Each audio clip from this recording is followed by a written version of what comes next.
Hello friends, greeting of the day. मैं हूं professor Chetan Birla and today we are going to start with a new chapter. Yes, the chapter name is statistical description of data. Now, in this, first of all, we will have a broad overview of the subject of statistics and applications thereof. हम इस chapter में क्या क्या पढ़ने वाले हैं, that is we are going to know about the data collection technique including the distinction of primary and secondary data. We will know how to present data in textual and tabular format, including the technique of creating frequency distribution and working out cumulative frequencies. We are going to know how to present data graphically using histogram, frequency polygon and pie chart को लेके। तो चलिए, सबसे पहले हम ये जानते हैं कि broad view of subject of statistics क्या है। तो ब्रॉड व्यू करते हैं सबसे पहले इस चैप्टर के बारे में।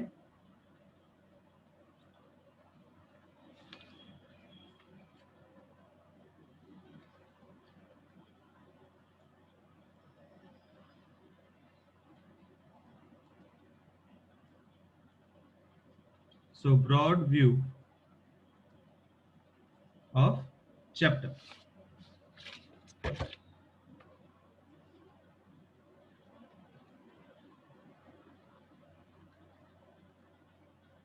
Statistical description of data.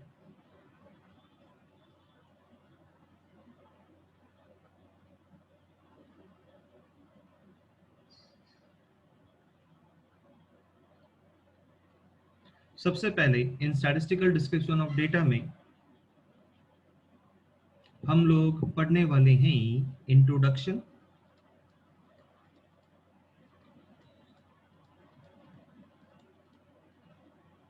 now in introduction we are going to study first history,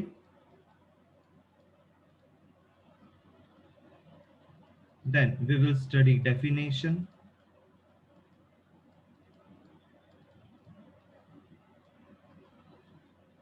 then third we will study importance,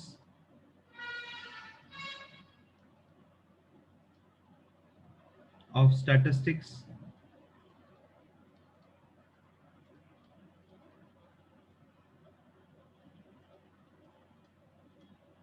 applications of statistics, and then limitations। तो हम इंट्रोडक्शन में क्या क्या पढ़ने वाले हैं, हिस्ट्री पढ़ेंगे, डेफिनेशन पढ़ेंगे, इंपॉर्टेंस ऑफ स्टैटिस्टिक्स पढ़ेंगे, एप्लीकेशन ऑफ स्टैटिस्टिक्स पढ़ेंगे, लिमिटेशंस पढ़ेंगे। नाउ डेफिनेशन में भी हम लोग दो पढ़ेंगे, एक पढ़ेंगे सिंगुलर एंड दूसरा पढ़ेंगे plural.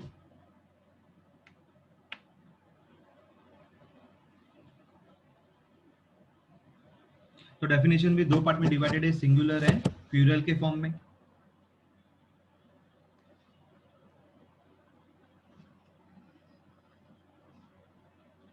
Then after completing this limitation we will study about the data,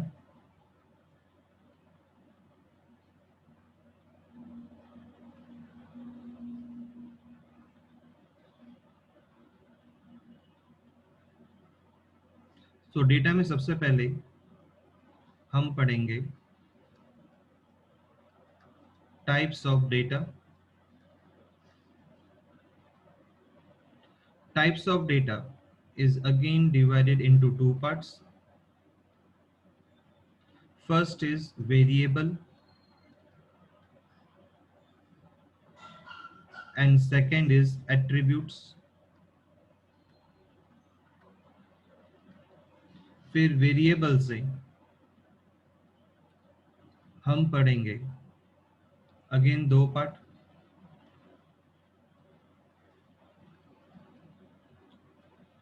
continuous variable and discrete variable. Attributes will remain as it is.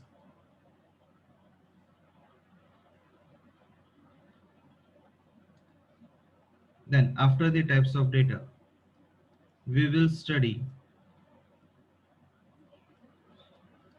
sources of data. तो जो sources of data है वो divided है दो part में.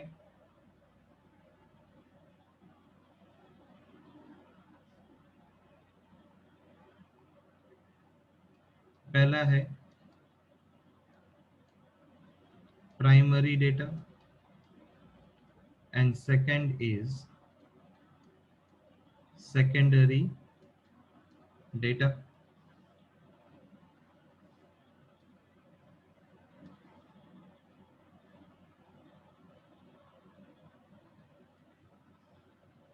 Now primary data is again divided into three parts.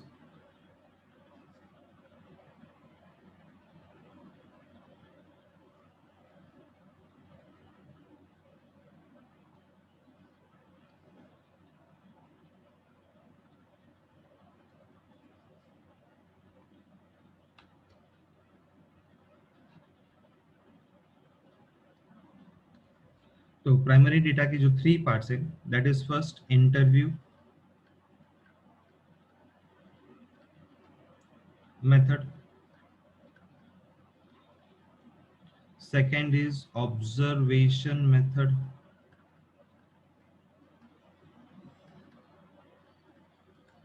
and is questionnaire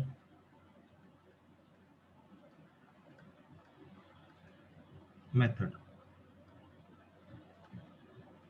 Now interview method is again divided into three parts.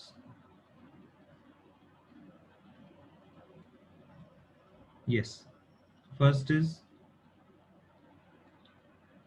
Personal interview, फिर आप पढ़ेंगे टेलीफोनिक इंटरव्यू के बारे में,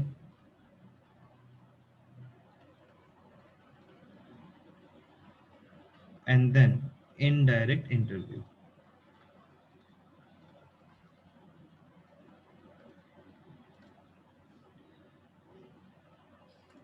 questionnaire method is divided into two parts. पहला है enumerators को लेके कि एन्यूमरेटर्स डायरेक्टली जाएंगे और इंटरव्यू लेंगे, या दूसरा होता है मेल्ड क्वेश्चनर मेथड जहां पे हम लोग मेल करते हैं. Now we talk about the secondary data. तो secondary data is further divided. तो सेकेंडरी डेटा में सबसे पहले आएगा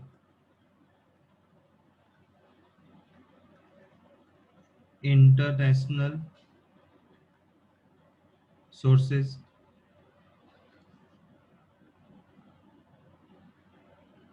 दूसरा होगा गवर्नमेंट के बारे में,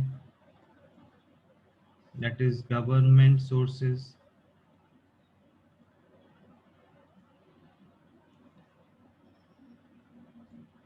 then is after government, if we talk about, that is private and quasi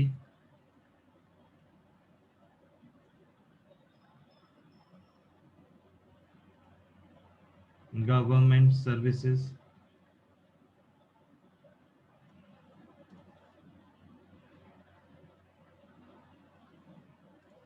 and then next is unpublished data.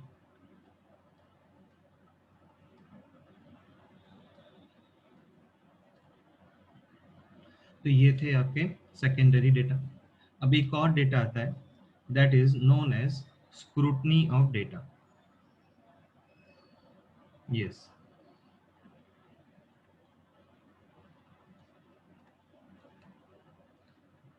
तो स्क्रूटनी ऑफ डेटा क्या होता है कि वो डेटा को चेक करेगा कि वेदर द डेटा जो भी है आपके पास वो सही है नहीं है, वो ये सब चेक करते हैं। That is a scrutiny of data.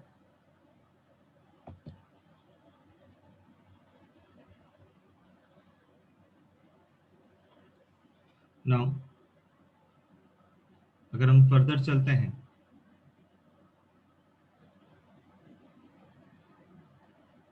then we talk about the classification of data.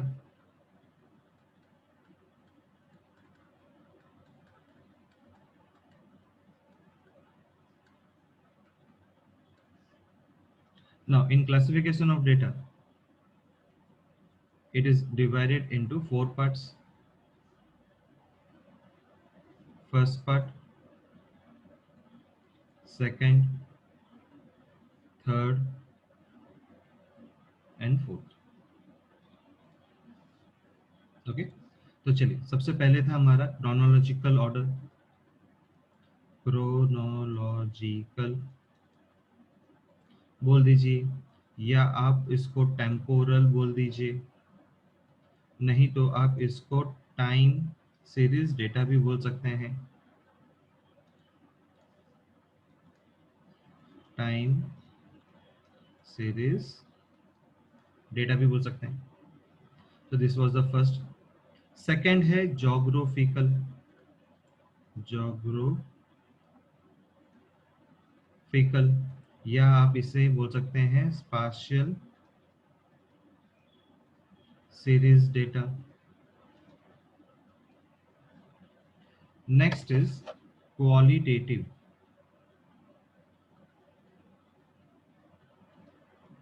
या इसका दूसरा नाम है ordinal data. The next is quantitative, या आप बोल सकते हैं कार्डिनल डेटा। तो ये था आपका डेटा से रिलेटेड। नाउ फिर हम डेटा को ही एक्सटेंड करेंगे अब आगे।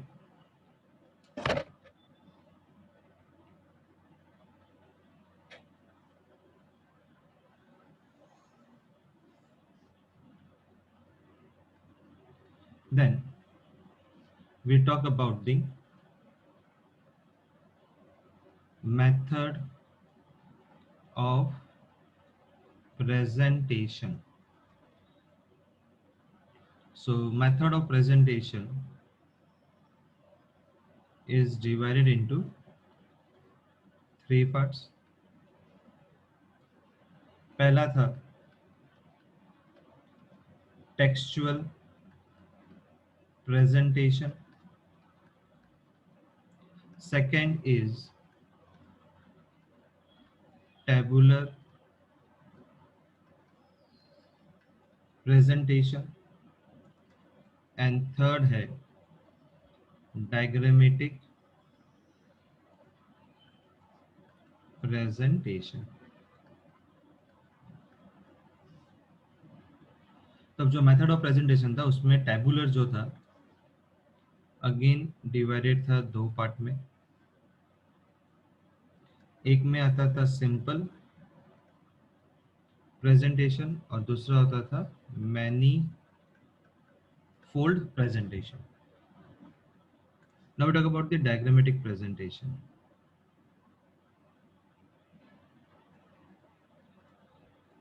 तो इस डायग्रामेटिक प्रेजेंटेशन में हम सबसे पहले बात करेंगे अबाउट द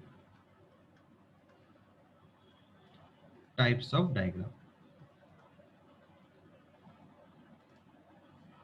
ओके, अब इस टाइप्स ऑफ डायग्राम में आप ये बोल सकते हैं, या एक काम कर सकते हैं,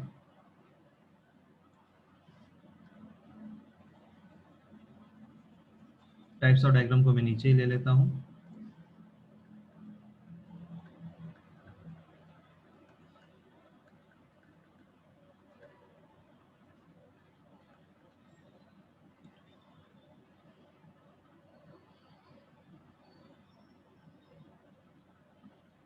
तो फर्स्ट इज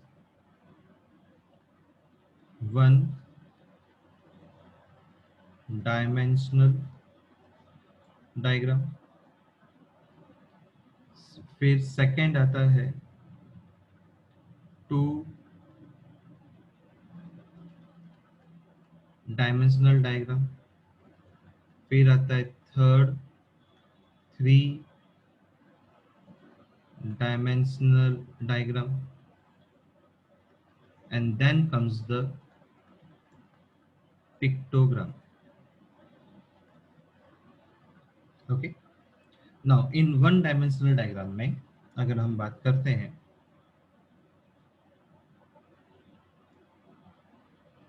तो ये दो पार्ट में डिवाइड होगा,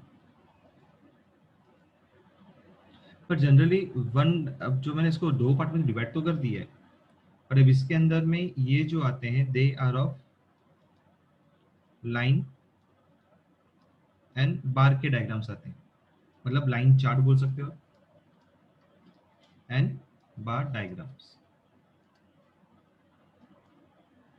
ओके,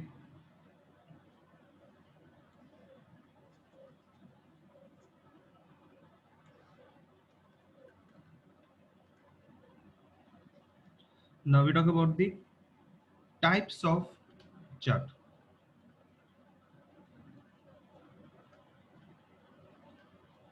यस, इसके भी टाइप्स होते हैं। पहला है simple line chart, second is multiple line chart, third is multiple axes chart, and fourth is ratio chart. उसी तरीके से बार डायग्राम के भी टाइप्स होते हैं। So types of bar diagram, तो फर्स्ट होगा हॉरिजॉन्टल, सेकंड होगा वर्टिकल, थर्ड होगा मल्टीपल बार डायग्राम,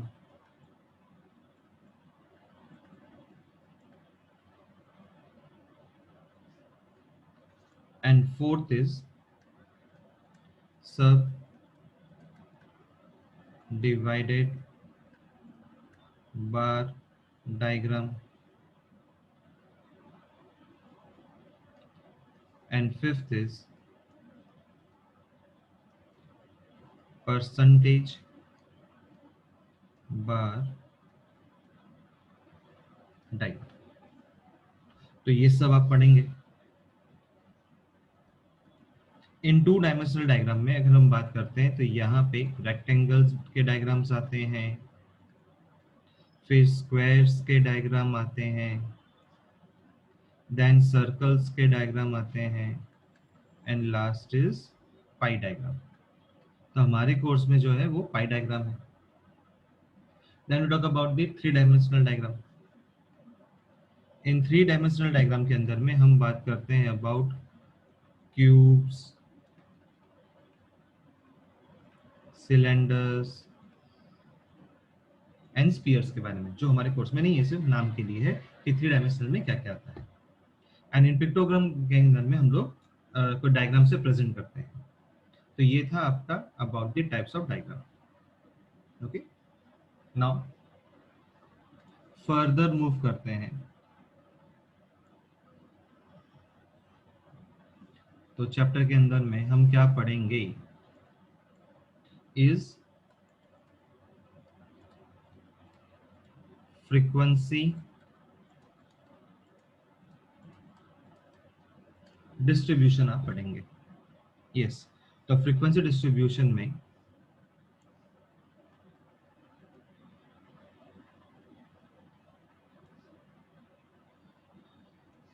आप पढ़ोगे सबसे पहले कि types of frequency distribution. Okay, तो टाइप ऑफ फ्रीक्वेंसी डिस्ट्रीब्यूशन में ये दो टाइप के होंगे. फर्स्ट होगा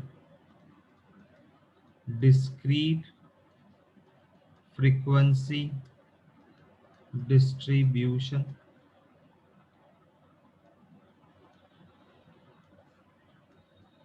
Second will be grouped frequency distribution. Then we will study the class intervals. Yes. Now class interval is again divided into three parts. First part है inclusive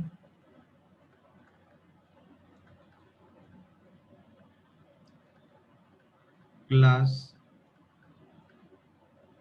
interval.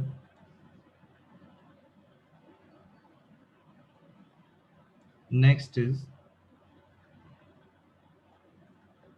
exclusive class interval.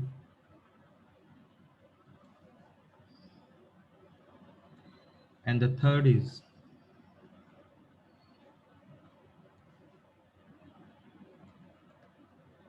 open and class interval. तो आप ये पढ़ोगे about the class intervals.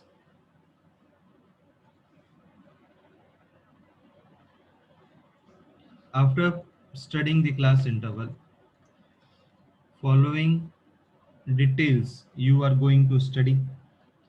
आप पढ़ोगे क्या क्या? तो that is class limits के बारे में आप पढ़ेंगे. Then you will study about the class boundaries.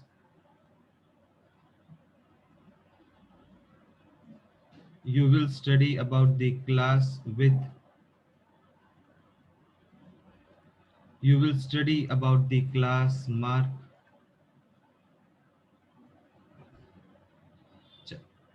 After that studying आप पढ़ेंगे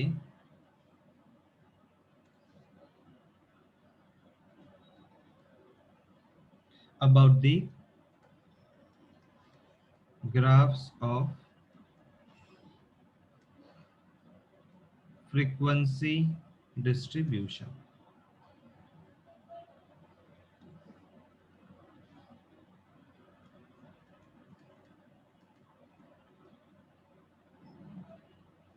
Now graphs of frequency distributions जो है वो again divide होते हैं three parts में.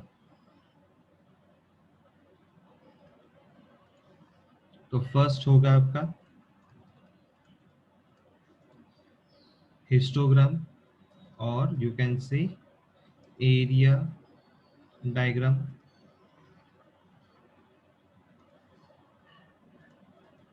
Second will be your frequency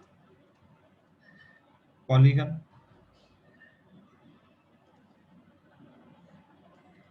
And third will be ogives. या आप बोल सकते हैं cumulative frequency graphs. Then you will study about the frequency curve. Yes. तो फ्रीक्वेंसी कर्व जो है सबसे पहला होगा bell shaped.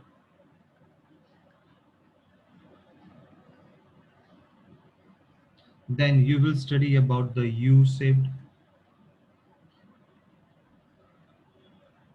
Third will be J-shaped.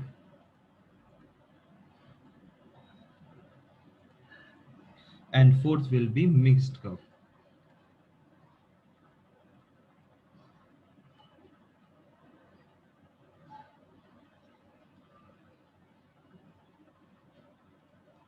Then you will study about the types of frequencies.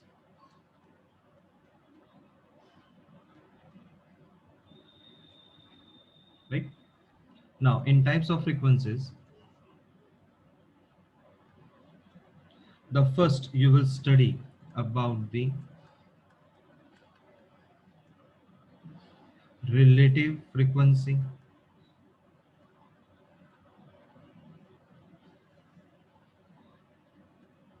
Then you will study about the percentage relative frequency.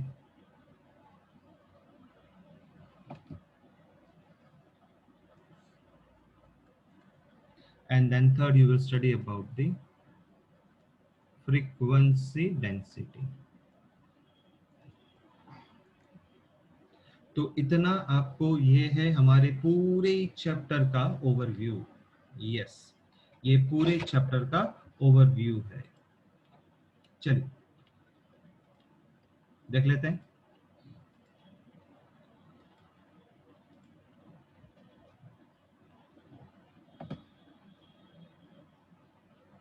Right, इतना सब है आपका चैप्टर का ओवरव्यू जो हम पढ़ने वाले हैं इस चैप्टर के अंदर में. राइट, बहुत छोटा हो गया है, बहुत बड़ा है ना. इतना सब हमें अब डिटेल स्टडी करना है. ओके, चलिए अब डिटेल स्टडी करेंगे इनका.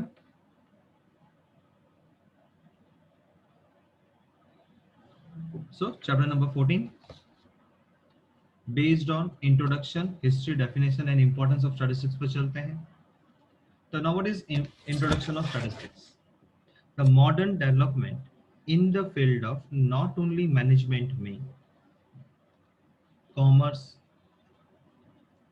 economics, social science, mathematics, and so on, but also in our life like public services, defense, banking, insurance sector, tourism and hospitality, police and military, etc., are dependent on a particular subject known as statistics.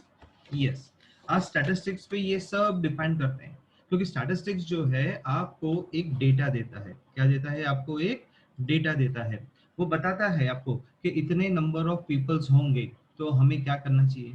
आज bank के बारे में अगर मैं बात करूं तो आपके एरिया में एक बैंक है एक पर्टिकुलर कॉम्प्लेक्स के अंदर में. आफ्टर 5-6 ईयर्स के बाद वो बैंक वहां से शिफ्ट होकर कोई दूसरे कॉम्प्लेक्स में चला जाता है या शॉपिंग सेंटर पे चला जाता है और वहां पे वो नीचे ग्राउंड फ्लोर पे अपनी और एक बड़ी ब्रांच ओपन करता है वहां से हटा के, पर वो आसपास के एरिया में ही होता है. ऐसा क्यों? ताकि नंबर ऑफ पीपल्स जो है उसके कस्टमर जो है इंक्रीज हो गए हैं, वो सर्विस अब ज्यादा इंक्रीज कर रहे हैं तो कस्टमर इंक्रीज होंगे, so they need a space. Again वो किस पे डिपेंड करता है? कस्टमर के नंबर ऑफ कस्टमर्स पे. तो इसीलिए ये सब जो है किस पे डिपेंड कर रहे हैं? हमारे स्टैटिस्टिक्स पे डिपेंड कर रहे हैं. आज टूरिज्म है, हॉस्पिटलिटी है, इंश्योरेंस सेक्टर है या पब्लिक सेक्टर है, डिफेंस है, ये सबको एक स्टैटिस्टिकल डेटा चाहिए. तो जब उनको एक स्टैटिस्टिकल डेटा मतलब एक न्यूमेरिकल फिगर आता है उसके बाद ही वो कोई डिसीजन लेते हैं. तो आज each and every field is depending on the data. Even देख लीजिए आपके पेरेंट्स को भी, हाँ, आपका जब रिजल्ट आता है उसके बाद से डिसाइड होता है कि आपके साथ उन्हें अभी क्या करना है, स्ट्रिक्ट रहना है, नहीं रहना है. तो ये सब जो चीज है वो किस पे चलता है? डेटा पे चलता है. मार्क्स अच्छा है, वेरी गुड बेटा, हमें सब चीजें मिल जाती है. पर जैसे ही मार्क्स कम आए, चलो कल से मोबाइल बंद, मोबाइल हम ले लेंगे, इतने बजे मोबाइल मिलेगा. मतलब मोबाइल पे रेस्ट्रिक्शन पे किस पे आ जाता है? डेटा के ऊपर, मतलब मार्क्स के ऊपर आ जाता है. तो कितना अच्छा है ना, मार्क्स अच्छे आते हैं तो फ्रीडम ज्यादा मिलती है, मार्क्स कम आते हैं फ्रीडम थोड़ी खींच ली जाती है. तो ये सब डिपेंड्स किस पे कर रहा है? एक न्यूमेरिकल फिगर जिसे हम कहते हैं स्टैटिस्टिक्स पे. इन प्रेजेंट वर्ल्ड में statistics has also a universal application है. अब गवर्नमेंट अप्लाइज करती है statistics to make the economic planning in an effective and pragmatic way में. द बिजनेसमैन प्लान करता है, एक्सपेंड करता है उनकी होरिजन्स ऑफ बिजनेस को on the basis of the analysis of feedback data. Definitely आज कोई भी बिजनेसमैन है वो जब उसके पास कोई डेटा आता है, फीडबैक डेटा आता है, तो फीडबैक डेटा में सपोज कोई नेगेटिव है तो वो ये पूछेगा कि कितने लोगों ने ये पॉइंट नेगेटिव बोला है, 1%, 2%, 5%, तो फिर उसके हिसाब से उसका फीडबैक लिया जाता है. तो और उसके ऊपर से वो लोग डिसाइड करते हैं कि भाई आउट ऑफ 100 कस्टमर्स उसमें से एक ही जन ने ये कंप्लेंट करी है, तो उसको वो इग्नोर कर सकता है। बट अगर यही कंप्लेंट 10 15 20 लोगों ने करी होगी तो वो इग्नोर नहीं करेगा, फिर वो उस प्रोडक्ट पे थोड़ा रिसर्च करेगा कि ये जो पीपल है थोड़े डिफरेंट सेगमेंट के पीपल है, तो उनके लिए हमें एक अलग प्रोडक्ट बनाना पड़ेगा। इसका एक एग्जांपल है कि पहले जब शैम्पू आया था, इंट्रोड्यूस हुआ था शैम्पू, तब शैम्पू एक कॉमन था, कॉमन शैम्पू अवेलेबल था मार्केट के अंदर में। फिर प्रॉब्लम ये होने लगी कि किसी के बाल झड़ने लगे, किसी को डैंड्रफ होने लगा, बराबर है। तो फिर उन्होंने वहां पे ध्यान दिया और फिर उन्होंने सेगमेंट के शैम्पू को थोड़ा अलग किया कि चलो डैंड्रफ का शैम्पू अलग बनाएंगे। फिर उसके बाद फॉल हेयर हो रहा है उसका एक शैम्पू अलग बनाएंगे। अब उसमें भी क्वालिटी है कि किसी के जो बाल होते हैं वो अलग अलग टाइप्स के होते हैं, तो उसमें भी उन्होंने और फर्दर सेगमेंट्स किया। फिर और फर्दर सेगमेंट करने के लिए उन्होंने क्या बोला कि शैम्पू के साथ कंडीशनर यूज करना चाहिए। तो कहने का मतलब क्या है कि जब डेटा आता है उसके हिसाब से ही हम अपने प्रोडक्ट का फीडबैक जो मिलता है उसके हिसाब से हम लोग काम करते हैं। क्यों बोला गया कि भाई जब आप वड़ा पाव खाने जाते हो तो बटर में चाहिए या ऑयल में चाहिए, that is a feedback data. अब किसी को ऑयल नहीं अच्छा लगता है तो वो क्या बोलेगा, मुझे बटर में दो, सो वो फीडबैक है। तो वो उस हिसाब से फिर इंट्रोड्यूस करते हैं। आज आप देख लो चाय पीते हैं नॉर्मल सब, पर आज चाय की भी एक शॉप ओपन हो चुकी है और उसमें भी वैरायटीज ऑफ टी मिलती है, बिकॉज पीपल का फीडबैक है कि हमें टी जो है अलग अलग वेराइटीज की चाहिए, इसीलिए आपको उस हिसाब से चलना पड़ता है। आज कई लोगों ने क्या किया कि उनका जो बिजनेस चल रहा था, बराबर है, अब वो बिजनेस बंद हो गया। बिजनेस बंद हो गया तो क्या करेंगे वो लोग, अब डिफरेंट बिजनेस में जाएंगे अकॉर्डिंग टू द सिचुएशन को देख के। अब लोगों ने क्या किया, जो मैन्युफैक्चरिंग करते थे उन्होंने अभी सैनिटाइजर मैन्युफैक्चर करना चालू कर दिया, मास्क बनाना चालू कर दिया। टेलरिंग की जिसका काम था उन्होंने मास्क बनाया, बराबर है, फिर ग्लव्स बनाना चालू किया। तो ये सब क्या होता है, फीडबैक ऑफ द डेटा है। अच्छा, फीडबैक ऑफ डेटा आता है कि भाई मार्क्स भी किस टाइप का चाहिए, उस हिसाब से वो लोग मैन्युफैक्चर करते हैं मार्क्स को। तो ये सब फीडबैक चाहिए डेटा को। So political parties also tries to impress the general public by presenting the statistics of the performance and accomplishment. अगर मैं पॉलिटिकल पार्टीज के जनरल फिगर के प्रेजेंटिंग स्टैटिस्टिक्स के बारे में बोलूँ तो हमेशा क्या होता है, जब भी इलेक्शन होता है उससे पहले होता है pre poll and post poll. तो pre poll and post poll से पहले आपको बताया जाता है कि पब्लिक किसको एक्सपेक्ट कर रही है वोट देने का और देगी या दे चुकी है और कौन पार्टी सत्ता में आएगी। तो ये सब भी क्या होता है, स्टैटिस्टिकल डेटा होता है जिसे हम लोग न्यूज चैनल में बताते हैं। Most of the research scholars as of today also apply करता है statistics to present their research papers in an authoritative manner में, authoritative manner में वो लोग provide करते हैं। तो thus the list of people using statistics goes on and on and on, चलता ही जाएगा। मतलब each and every field को क्या हो रहा है, person को statistics पे ही depend करता है। Due to this factors it is necessary, ये है कि हमें स्टडी करना पड़ेगा subject of statistics in an objective manner में। तो सबसे पहला है हिस्ट्री ऑफ स्टैटिस्टिक्स। तो हिस्ट्री ऑफ स्टैटिस्टिक्स क्या था, दैट स्टैटिस्टिक्स कहाँ से ओरिजिनेट हुआ था। सो लैटिन वर्ड था स्टेटस, इटालियन वर्ड था स्टैटिस्टा, जर्मन वर्ड था स्टैटिस्टिक एंड फ्रेंच वर्ड था स्टैटिस्टिक्यू। सबकी स्पेलिंग्स अलग अलग है, इस पे ध्यान दीजिएगा, क्वेश्चंस आता है एमसीक्यू का। So meaning of all the above एक ही था, that is about the political state. So in those days, statistics was analogous to state, or to be more precise, the data that are collected and maintained for the welfare of the people belonging to the state था। Now what is the definition of statistics? तो मैंने बताया था कि statistics जो है वो दो पार्ट में divided था। तो we studied the history, now we will study about the singular and plural। तो चलो singular के बारे में चलते हैं। So statistics when used as singular noun may be defined as a technique, formula or method used for collecting, analyzing and presenting the data। तो कहने का मतलब यानी क्या हो गया, आपका जो डेफिनेशन ऑफ स्टैटिस्टिक्स था सिंगुलर, मतलब सिंगुलर का मतलब यानी क्या होता है, एक। तो आप कोई भी एक ही टेक्निक अप्लाई कर सकते हो, या आप कोई भी एक ही फॉर्मूला अप्लाई कर सकते हो, या आप कोई भी एक ही मेथड अप्लाई कर सकते हो। तो मतलब जब आप एक ही चीज कर सकते हो उसको बोला गया है क्या, सिंगुलर फॉर्म नाउन। तो दैट इज हम एक जनरली कहाँ पे यूज करते हैं, इंफॉर्मेशन को कलेक्ट करने के लिए, फिर हम उसको एनालाइज करेंगे और फिर उसको प्रेजेंट करेंगे। तो आपने कलेक्ट किया तो आपने कौन सी टेक्निक को अप्लाई किया, फिर आप एनालाइज कर रहे हो तो एनालाइज करने के लिए आपको फॉर्मूला यूज करना पड़ेगा, फिर आपको प्रेजेंट करना है तो आपको कोई एक मेथड पकड़नी पड़ेगी। सो दैट मीन्स जब आप कोई भी एक चीज लेते हैं उसे कहते हैं हम singular noun. Now statistics when used as a plural noun, may be defined as, जहां पे हम लोग qualitative as well as quantitative data, हम दोनों डेटा के बारे में बात कर रहे हैं, क्वालिटेटिव के बारे में भी बात कर रहे हैं एंड साथ में हम क्वांटिटेटिव के बारे में भी बात कर रहे हैं. So it is also defined as set of observations. Statistics में भी called a science of counting बोल सकते हैं. It may be defined as science of averages also. So it may be defined as collection, presentation, analysis and interpretation of data. तो आप क्या करते हो, सबसे पहले इंफॉर्मेशन को कलेक्ट करते हो, फिर आप उनको क्या करते हो, प्रेजेंट करते हो, बराबर है.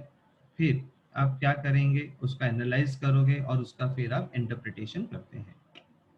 सो व्हाट वी से ओवर हियर इज कि हमारा जो भी पूरा स्टैटिस्टिक्स है वो इसी के ऊपर चलता है, बराबर. जिसे मैं बोलता हूं सबसे पहले हम क्या करेंगे, कलेक्शन करेंगे. तो we will collect the information of the data. Then collection के बाद हम प्रेजेंटेशन लिखते हैं, पर प्रेजेंटेशन से पहले मुझे क्या करना पड़ेगा, क्लासिफिकेशन करना पड़ेगा उसका. और फिर क्लासिफिकेशन करने के बाद मैं क्या करूंगा, उसका प्रेजेंटेशन करूंगा. और मैं बाद में उसका एनालाइज करूंगा.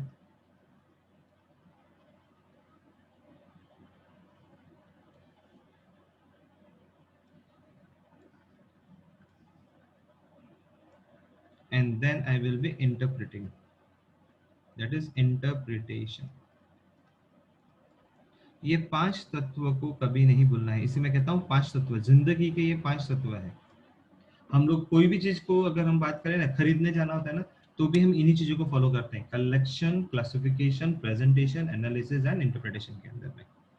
तो हम इन 5 चीजों को ही फॉलो करते हैं हमारी लाइफ में. तो इसीलिए मैं इसको बोलता हूँ दे आर अवर 5 एलिमेंट्स. तो इसे हम 5 एलिमेंट्स ऑफ स्टैटिस्टिक्स बोलते हैं. चलिए, नाउ व्हेन आई से साइंस ऑफ काउंटिंग, तो इसका मतलब होता है क्लासिफिकेशन. ओके, तो साइंस ऑफ काउंटिंग का मतलब होता है क्लासिफिकेशन करना. Now we will be talking about the importance of statistics. तो स्टैटिस्टिक्स का इंपॉर्टेंस क्या है, मतलब कि इसकी यूटिलिटी ऑफ स्टैटिस्टिक्स कहाँ पे है. तो हमारा जो स्टैटिस्टिक्स है वो कहाँ कहाँ यूज होता है, दैट इज इन इकोनॉमिक्स में यूज होता है.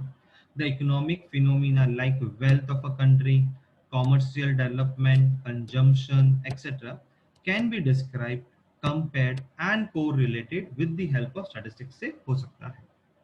इन कॉमर्स में, इन कॉमर्स एंड इंडस्ट्री में statistics can be used for forecasting, production planning, market research, development and man power planning in accounting etcetera में होता है.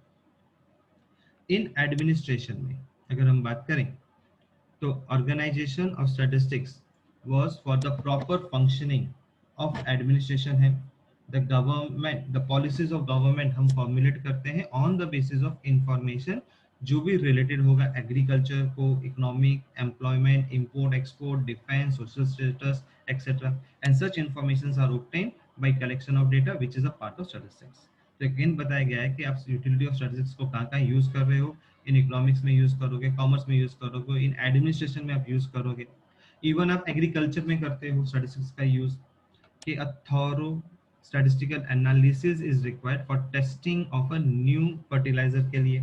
आपको improve seeds चाहिए, irrigation and soil करना है, आपको increase करना है agriculture production, तो वहाँ पे आप statistics का use करोगे क्योंकि इन सब से आपको statistical data मिलेगा. बैंक है, इंश्योरेंस कंपनी है, bank requires studying business cycles for forecasting the seasonal variations in demand of money, कितना हो रहा है फ्रॉम क्लाइंट से, कितना पैसा कब आएगा, उसके साइकिल को हम अंडरस्टैंड करते हैं. स्टडी इज बेस्ड ऑन किस पे है, स्टैटिस्टिक्स पे ही बेस्ड है. तो सिमिलरली इंश्योरेंस सेक्टर भी required statistical study of life tables and premium rates for their business चाहिए. सिक्स्थ, इन साइंस में the science is based on experiments and survey के ऊपर बेस्ड होता है. So whatever the data you are collected, the data so collected are used for the formulation of new policies. Yes, ये for the है. So for the formulation of new principles and policies by using statistical method हम use करते हैं. तो statistics has a wide importance, चाहे वो genetic हो, metrology हो, मेडिकल साइंस हो या astronomy etcetera. In education also, before introducing a new method of teaching and examination, it is required to test it statistically on the basis of aptitude of students and their progress का हम test लेते हैं। तो in education also we are using this. तो in short ये है कि statistics जो है आज ईच एंड एवरी फील्ड के अंदर में यूज होता है। चलिए, now we study the multiple choice MCQ. The first is the word statistics is derived from the Latin word.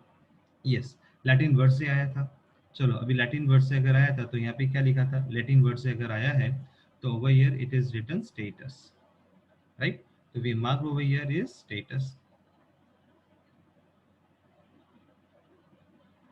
Which of the following statement is false? अब इसमें से कौन सा statement false है वो हमको देखना है। तो statistics is derived from Latin word status. Yes. Statistics is derived from Italian word statista. चलो चेक कर लेते हैं। Italian word statista. Yes, ये भी true है। Statistics is derived from the French word statistic. Spelling है statistic की, right? तो ये false हो गया। तो we say that option C. Statistics is derived from French word statistic. This is false क्योंकि यहाँ पे QUE आना चाहिए था। The word statistics is used in dash sense, namely dash and dash. तो वर्ड स्टैटिस्टिक्स जो है वो यूजुअली इन टू सेंस में यूज होता है and they are namely singular and plural. So that means I will go with option A. Statistics is defined in terms of numerical data. तो जो हम numerical data के बारे में बात करते हैं तो हम यहाँ पे किसके बारे में बात कर रहे हैं? About the plural sense. Statistics is applied in economics, yes. Business management, yes. Commerce and industry, yes. So we say that it is all this. Which of the following statement is true? Question number 6 है। अब कौन सा statement true है हमें ये find करना है। तो क्या लिखा है? Statistics is derived from the Italian word statista. क्या ये राइट है? Italian word statista, yes.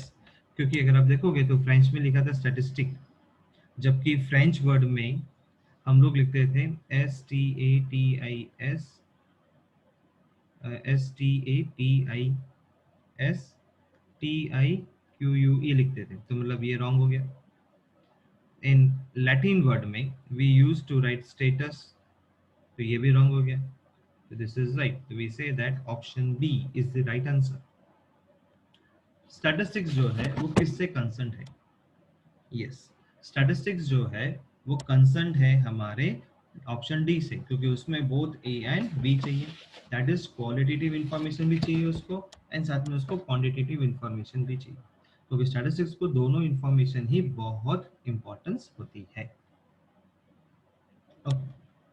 Now we will be studying in module number 2 about the statistical की टेक्निक्स क्या है, commonly use in business activities में हम जो यूज करते हैं, और बाद में हम पढ़ेंगे उनके लिमिटेशंस ऑफ स्टैटिस्टिक्स को, right? And then we talk about the types of data. तो चलिए we study the statistical technique.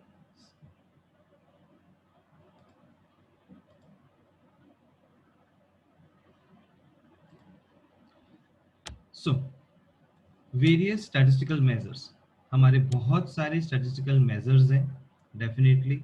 वो है एवरेज, डिस्पर्जन, स्क्यूनेस, कोरिलेशन, ये सब नेसेसरी है to bring out the characteristics of the available data. Second, time series analysis helps करती है in insulating various components, that is trend, seasonal, cyclical, so they are useful है for forecasting and consequent planning के लिए। तो जो time series का chapter आप पढ़ोगे वो आपको हेल्प करेगा for forecasting and consequent planning करने के लिए।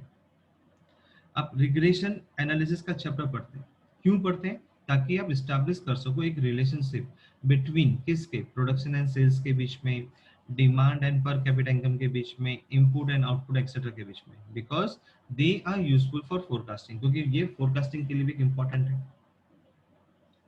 इवन टाइम सीरीज चैप्टर भी फोरकास्टिंग के लिए इंपॉर्टेंट है, बट वो फोरकास्टिंग एंड कॉन्सिक्वेंट प्लानिंग भी करता है डेटा को ध्यान में रखते हुए। रिग्रेशन में क्या होता है, दो डेटा में से एक डेटा की इंफॉर्मेशन होती है, उसके ऊपर से हम दूसरे डेटा को प्रिडिक्ट कर सकते हैं। सैम्पलिंग मेथड के चैप्टर में जैसे कि आप बात करते हो लाइक रैंडम सैम्पलिंग और stratified sampling, so they are used for conducting business and market service के लिए यूज होता है, for checking the accuracy of record, कि उनका जो रिकॉर्ड है वो चेक करते हैं बराबर है या नहीं है, वो मार्केट सर्वे करते हैं, रिसर्च करते हैं, तो रिसर्च के अंदर में सैम्पलिंग मेथड यूज होता है। अगर मैं बात करूं तो ये पर्टिकुलर चैप्टर्स हैं जैसे कि एमओसीटी, डिस्पर्जन, स्क्यूनेस, कोरिलेशन, ये चैप्टर्स के नेम है। Time series, regression analysis, sampling methods, तो ये बता रहा है कि हर चैप्टर का क्या टेक्निक है, वो प्रैक्टिकली किधर यूज होता है, यहाँ पे हम ये पढ़ रहे हैं। फिर एक और चैप्टर का नाम है statistical quality control. Now this is used to find whether the manufacture goods confirm to specification, मतलब आपने जो गुड्स मांगे थे अकॉर्डिंग टू द सैंपल्स वो उसी के हिसाब से है या नहीं है, तो उसको चेक करेगा।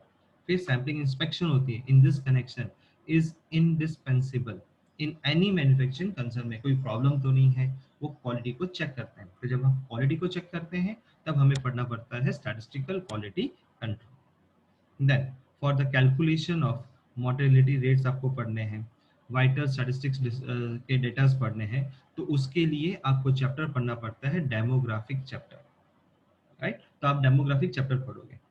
तो this rates for calculation of probabilities of data are that are use in insurance for the determination of premium rates को डिसाइड करने के लिए वो लोग यूज करते हैं। इवन फॉर अपॉइंटमेंट्स के लिए personal efficiency of candidates are statistically determined with using the test score, तो टेस्ट स्कोर्स होते हैं और उससे पता चलता है कि पर्सन की एफिशिएंसी कितनी है। इंडेक्स नंबर चैप्टर आपने अभी पढ़ा ही है, तो index number chapters of price हो, प्रोडक्शन हो, कॉस्ट ऑफ लिविंग एक्सेट्रा, ये सब कंस्ट्रक्ट किए जाते हैं by the use of statistical formula से। So they are extremely useful है in business and commerce, and also they are useful to the government, ताकि वो मेक कर सके इकोनॉमिक डिसीजंस, तो कोई भी इकोनॉमिक डिसीजंस वो लें तो ये उसके लिए उनको हेल्प रहता है। तो दीज आर द चैप्टर्स जहाँ पे वो आपको हेल्प करेंगे। और भी चैप्टर्स हम पढ़ेंगे स्टैटिस्टिक्स में, तो हर चैप्टर कहीं ना कहीं प्रैक्टिकली हमारे लाइफ में यूज होता है।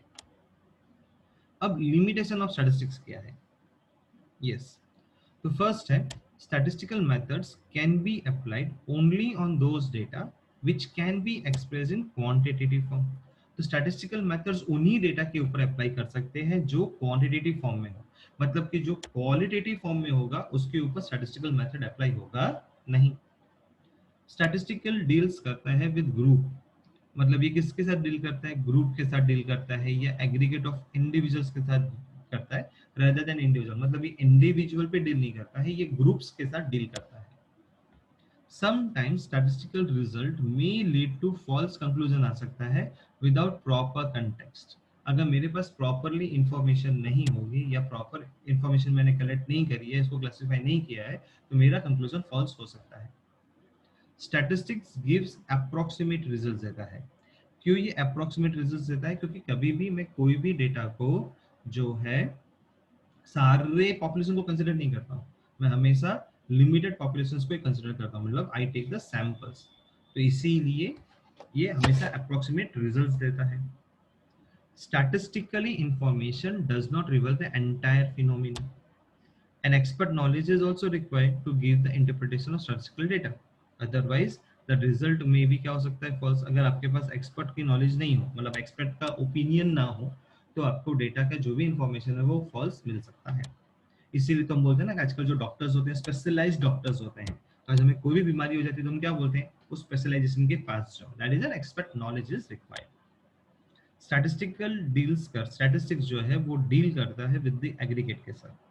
An individual to a statistician has no significance expert, the fact that it is a part of the aggregate है। तो स्टैटिस्टिक्स जो है हमेशा किसके साथ डील करता है? ग्रुप्स के साथ डील करता है। तो कोई भी इंडिविजुअल होगा या कोई भी स्टैटिस्टिशियन होगा तो उसका कोई भी सिग्निफिकेंस नहीं होता है यहाँ पे। Statistics is concern with quantitative data, so however अगर मेरे पास कोई भी क्वालिटेटिव डेटा होगा also can be converted to quantitative data में कन्वर्ट कर सकता हूँ by providing a numerical description।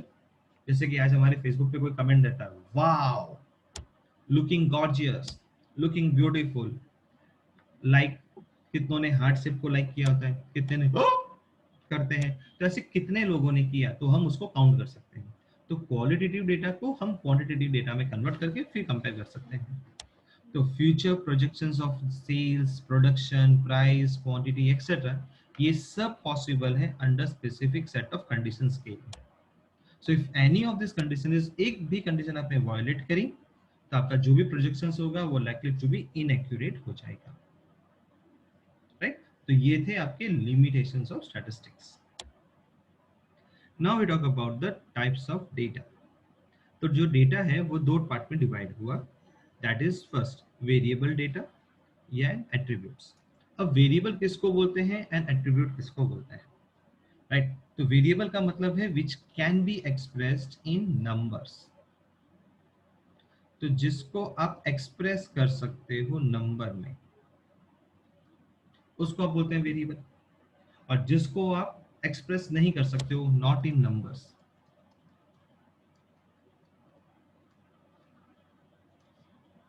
अगर पापा और मम्मी है और पापा मम्मी में मम्मी तैयार होके आती है और पापा को पूछती है कि हाउ आई एम लुकिंग, तो पापा कभी बोलेंगे ऐसा, ओके यू आर लुकिंग 8/10, खत्म हो जाएंगे पापा उधर ही अगर ऐसा बोल दिया तो, या 9/10 बोल दिया तो भी। और अगर 10/10 भी बोला तो और प्रॉब्लम, क्योंकि कभी तुमने मुझे आज तक कभी 10/10 नहीं बोला, आज क्यों बोल रहे हो, मतलब झगड़ा चालू। तो उस सिचुएशन से बचने के लिए पापा क्या बोलेंगे, wow looking gorgeous, beautiful, right. तो they are using the word attributes, तो उसे बोलते हैं attributes.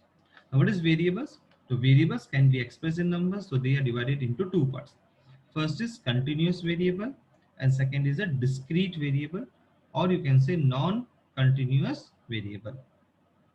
Okay, so now continuous variable and non-continuous variable में सबसे पहले हम लोग बात करते हैं continuous variable. The variables which can take any value, जो any value ले सकते हैं उसे कहते हैं height of a student, और any value का मतलब है number can be in point. अगर कोई आपको पूछेगा कि आपकी हाइट क्या, तो आप क्या बोलते हो, 5.6 या 5.7 या 5.8 बोलते हो, राइट। तो that is known as what, height of a student. तो that is known as what, continuous variable कहते हैं उसे, क्या बोलते हैं उसे हम, कंटीन्यूअस वेरिएबल बोलते हैं। Now if you see that,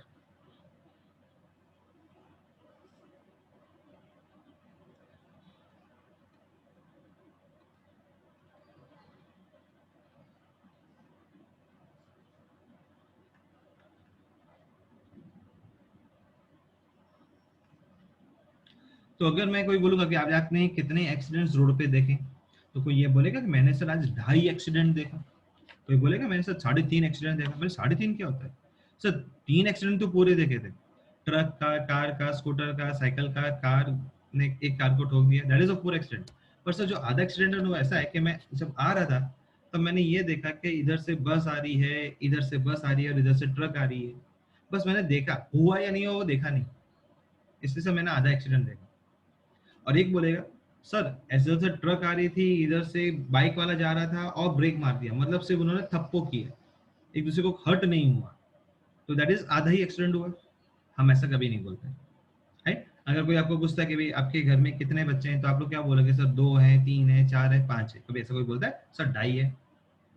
तो मतलब जिनको हम एग्जैक्ट नंबर में स्पेसिफाई करते हैं, तो जिसको हम एग्जैक्ट नंबर में स्पेसिफाई करेंगे, आज आपके घर में कितने रूम्स हैं, तो यू से 2 rooms, 3 rooms, 4 rooms.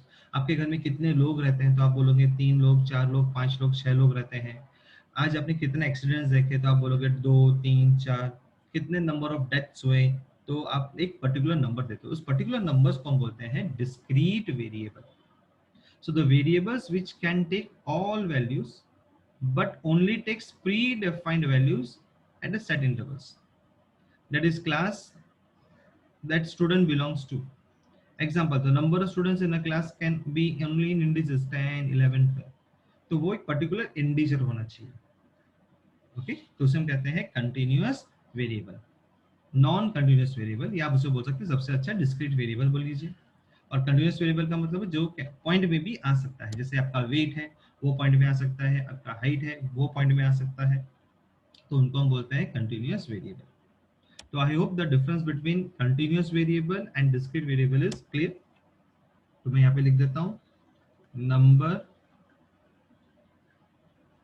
Can not be in point. Now we talk about the attribute. Attribute तो मैं समझा ही चुका हूँ आपको, पापा मम्मी का एग्जांपल देखें। So attributes are those variables which can not be numerically measured. So generally they are represented by some words, honesty, nationality of students, etc. Right?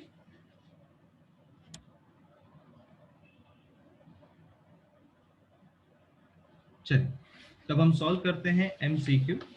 The first is an attribute is। तो attribute क्या है? Attribute जो है वो एक qualitative characteristic है। Annual income of a person is। Attribute discrete variable, continuous variable या D, B और C। तो annual income of a person जो है वो एक डिस्क्रीट वेरिएबल है। क्योंकि हम क्यों बोलते हैं डिस्क्रीट वेरिएबल? क्योंकि वो हम किसी को भी सैलरी मिलेगी, एनुअल इनकम मिलेगा, तो वो ये नहीं बोलेगा मेरी सैलरी जो है वो 3,20,000.50 है। No one says this, right? हम पूछे ना आपका एनुअल पैकेज कितना है, तो क्या बोलेगा 18 लाख 17 लाख। कभी सुना ऐसा मेरा पैकेज 17 लाख पॉइंट 25 है? ऐसा कोई नहीं बोलता है। तो it is a particular number, that is a discrete variable. Marks of a student is an example of, again marks of a student is an example of discrete variable है। क्योंकि ठीक है, आपको जब मार्क्स आते हैं तब मार्क्स आते हैं तो आप लोग को क्या आता है 14.5 आया आउट ऑफ 15 में से, एंड या what ever you get, suppose out of 100 you get 99.5। तो भी टीचर उसको जब फाइनल लिखते हैं बोर्ड वाले या स्कूल का जो फाइनल रिजल्ट बनता है उस टाइम पे तो वो लोग क्या करते हैं, पॉइंट नहीं रखते। उस टाइम पे वो लोग क्या करते हैं, उसे एक राउंड फिगर कर देते हैं। That's why it is known as what, discrete variable. तो जो मार्क्स ऑफ स्टूडेंट जो है वो उसे हम डिस्क्रीट वेरिएबल बोलते हैं। इवन 14.25 आता है तो इट इज कंसिडर्ड एज 14। 14.5 है तो उसे टीचर 15 कंसिडर कर देती है, या 14.75 है तो टीचर विल कंसिडर 15। मतलब जब आप फाइनल रिजल्ट बनाते हो तब वो आता है, लिख के जब आएगा पेपर चेकिंग के टाइम पे तो वो लोग पॉइंट में दे देंगे, पर जो फाइनल रिजल्ट बनता है उसमें वो एग्जैक्ट नंबर आता है, इसलिए उसको डिस्क्रीट वेरिएबल बोलते हैं। Nationality of a person is. तो जो भी नेशनैलिटी आप इंडियन है इसीलिए आपने नंबर से एक्सप्रेस नहीं किया, आपने एक कैरेक्टरिस्टिक दी है, that is N attribute, that's why it is a nationality of a person. Drinking habit of a person is again an attribute। age of a person is। अभी पर्सन का जो as है वो कंटिन्यूअस वेरिएबल हो सकता है। हम पूछते हैं ना कितने साल के, तो आप क्या बोलते हो 18.5, 17.5, 16.5, मतलब आप पॉइंट में एक्सप्रेस करते हो। तो that's why it is known as what, continuous variable, ऐसा बोलते हैं ना। Now which of the following is a statistical data. तो अब इसमें से हमें स्टैटिस्टिकल डेटा चाहिए। अभी राम इज 50 years old, तो ये तो एक सिंगल पर्सन के बारे में है।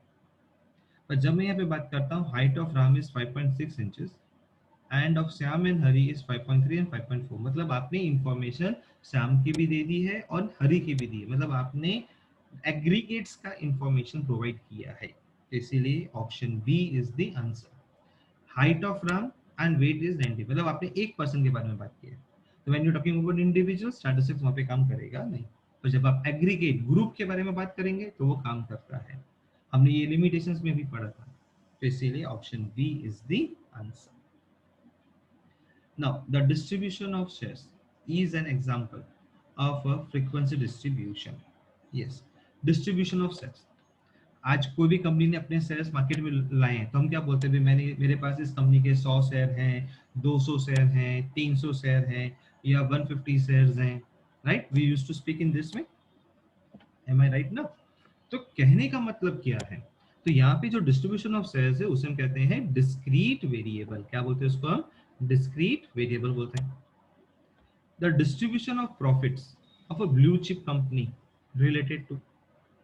तो नाउ अब ये बहुत ही एक इम्पॉर्टेंट पॉइंट है, इस पर हम बहुत डिस्कस भी कर सकते हैं।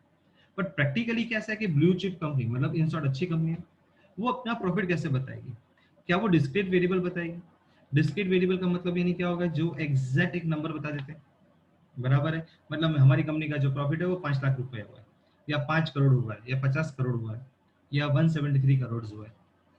एंड कंटिन्यूस वेरिएबल कई कंपनियां होती हैं जो बोलेंगे कि भाई हम तो है हमारा पॉइंट में बताते हैं आंसर, मतलब वो लोग पॉइंट में बताते हैं 5 crore something in point something में हुआ है। तो दैट्स वाई ये बहुत क्या है, कंफ्यूजिंग है, कोई कंपनी बताएगी कोई कंपनी नहीं बताएगी। इसीलिए मैं मार्क करता हूं option D, that can be A discrete भी हो सकता है और वो चाहे तो कंटिन्यूस वेरिएबल भी हो सकता है। जब आप ICAI का मटेरियल सॉल्व करोगे सपोज, तो उसके अंदर में उन्होंने कंटिन्यूस वेरिएबल मार्क किया है, बट अगेन ये एक डिबेटेबल क्वेश्चन है, कोई बताएगा भी और कोई नहीं भी बताएगा। Okay, but the proper answer is a और बी। हाँ, अगर ए और बी नहीं दे रखा हो तो हम प्रायोरिटी में मार्क करेंगे डिस्क्रीट वेरिएबल को, क्योंकि कोई भी कंपनी पॉइंट में बताती नहीं है, उसे राउंड फिगर कर देती है। इवन आज हम बिल भी अगर लेने जाते हैं ना, तो अगर 19.43 बिल बनता है, तो डी मार्ट है या बिग बाजार है या ओशिया है, वो लोग क्या करेंगे, उसको राउंड फिगर कर देंगे और बोलेंगे सर आपको 20 रुपीज देना है या आपको 19 रुपीज देना है, तो वो भी क्या करता है, राउंड फिगर कर देता है। तो इसीलिए ये डिबेटेबल एक क्वेश्चन है और कुछ नहीं। Which of the following would regard as a discrete variable? तो हमें ये फाइंड करना है कि which of the would you regard as a discrete variable? Discrete variable का मतलब है जो एग्जैक्ट नंबर में देखे। तो हाइट पॉइंट में हो सकता है, वेट भी पॉइंट में हो सकता है, number of person in family point में नहीं हो सकता, इसलिए मैं किसको मार्क करूंगा। फिर लिखा है वेजेस पे टू वर्कर्स। अब वेजेस पे टू वर्कर्स होता है ना, वो कभी कभी पॉइंट में आ जाता है, बराबर है कि आपने इतना घंटा काम किया, तो इसका आंसर जो है आप जब कैलकुलेट करते हो तो वो पॉइंट में आ जाता है। तो कभी कभी वेजेस पे टू वर्कर्स जो है वो पॉइंट में होता है। एंड कई कंपनियां क्या करती है, उन्हें पॉइंट में मतलब पैसा भी पॉइंट में ही देती है। जैसे कि भाई अगर आज आपको इन 1 आवर में आपको बोला जाता है कि you will be paid 500 rupees for doing this much production, और आपने काम किया है सपोज 50 मिनट्स, तो कंपनी 50 मिनट्स के हिसाब से ही आपको पैसा देगी, तो इसीलिए वो पॉइंट में भी हो सकता है। तो इसीलिए इसको मैं मार्क नहीं करूंगा, और यहाँ पे जो प्रायोरिटी के हिसाब से देखूंगा, तो I will mark the answer is a number of person in an family is an appropriate answer I am looking this. Okay, यहाँ पे तो कोई वो नहीं है, मतलब I will get definitely exit answer. Okay, तो इसलिए ऑप्शन डी। तो आई होप आपको module number 1 and module number 2 समझ में आया होगा। ये चैप्टर में थियरी ही सबसे ज्यादा है। ओके, तो हमें थियरी पे कंसंट्रेट करना पड़ेगा इस बार। So now we move towards the module number 3। अब मॉड्यूल नंबर 3 पे चलते हैं। सो मॉड्यूल नंबर 3 में लिखा है based on the type of data, so according to the sources of collection, we talk about sources of collection is first primary data and second is secondary data. So now what is primary data? When data is collected and processed first hand by means of observations, interviews, questionnaires, etc., it is referred as a primary. That is example census conducted by the government. Okay, primary data का मतलब होता है वो information जो हम first time खुद personally जाके collect करते हैं। तो जब हम पर्सनली जाके कोई भी इंफॉर्मेशन को कलेक्ट करते हैं, उसे कहते हैं प्राइमरी डेटा। अब जैसे कि हमारी गवर्नमेंट ऑफ इंडिया वो सेंसस कंडक्ट करती है, that means after every 10 years government people comes to our house और वो हमसे पूछेंगे कि आपके घर में कितने लोग रहते हैं, आपके घर में कौन कौन है, कितने मेल है कितने फीमेल है, उनकी एज क्या है, आपका कास्ट क्या है, आपके घर पे जॉब कर रहे हैं या बिजनेस कर रहे हैं, कार है, स्कूटर है, टू व्हीलर है, फोर व्हीलर है, क्या है, वो पूछेंगे और वो इंफॉर्मेशन लेके जाते हैं। नाउ फ्रॉम दिस इंफॉर्मेशन वो क्या करेंगे, उनके डेटा के अंदर में सब चीजें लिखेंगे। इवन वो हमारे कभी घर में जब अंदर आते हैं तो घर में एक नजर घुमा लेते हैं और वो चेक कर लेते हैं आपके घर में टीवी है नहीं है, मतलब आपके रहन सहन, आपका स्टैंडर्ड ऑफ लिविंग से वो लोग पकड़ लेते हैं और वो लोग बाकी की इंफॉर्मेशन फिलअप कर देते हैं। So that the information they are collecting is known as what, primary data. First time, first information को collect किया। Now we talk about the secondary data. When one uses data that was collected and processed by someone else. Example, using the second hand information हम बोल सकते हैं it is referred secondary data.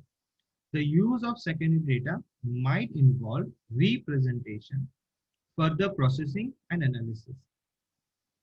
uses of census data by health department to know the demographics of region.